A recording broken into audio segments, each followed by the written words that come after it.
Hello mga ka-DC, luto tayo ng ulam natin. Luto tayo ng lumpia.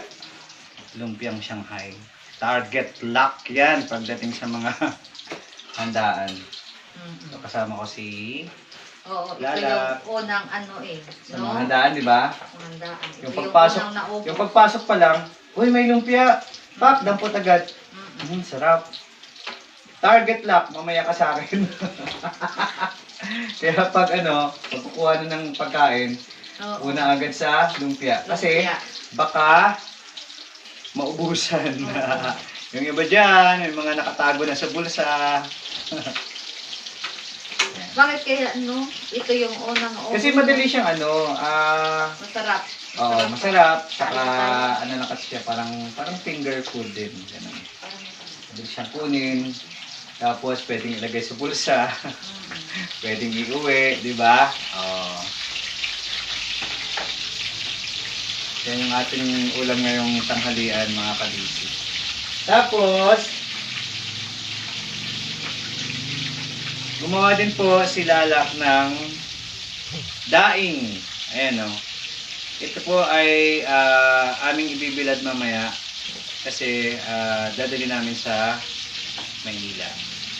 Hindi na bukas ibilad yan. Ah? Babad na lang natin yan. Bukas mo na ibibilad? Oo, babad lang ganyan. Okay. Para masarap.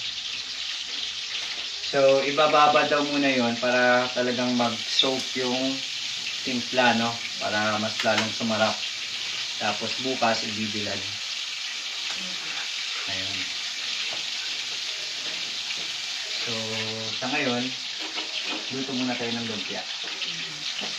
Luto muna tayo ng lumpia, pero si Lalak yung nagluluto. Di ba sabi mo, Lak, titikman ko na kung okay? Oo. Sabi ko sa inyo eh. Mataba mo.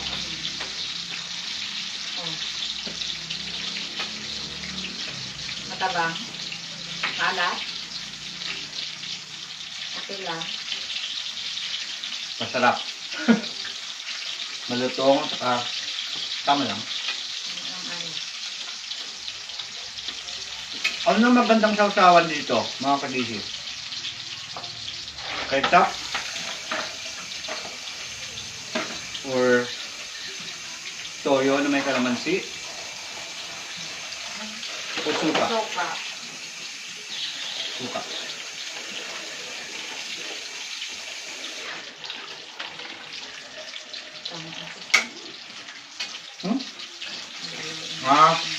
Initin ko ng pita eh. Mamaya na Tapos, yan. yung iba, mamaya niya ma'am. Dami kasi naming na wrap or na tawag dito.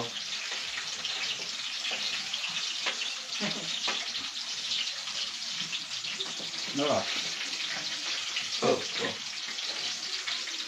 Wrap. The best.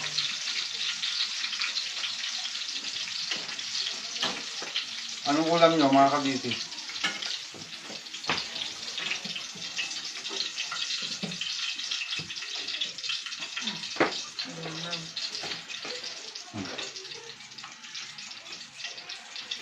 Okay. Kain na kami. Ready na kami for lunch. Thank you for watching. Till our next video. Bye for now. Mamaya ulit. God bless. By the way, magla-live ako mamaya. So I hope you can join me sa live ko mamaya. Bye!